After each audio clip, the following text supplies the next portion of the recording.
Ito pala yung nag-viral na kanta ng ating kababayan na nasa Saudi, na si Melody in Saudi, na umabot lang naman ng 11 million views. Gusto mong malaman kung bakit?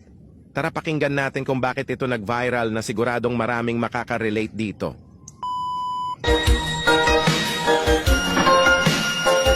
Malapit na ang butuhan, politician, bisibisihan, klaseng mga dahilan, lumalabas ang kayabangan sa panahon ng kampanya.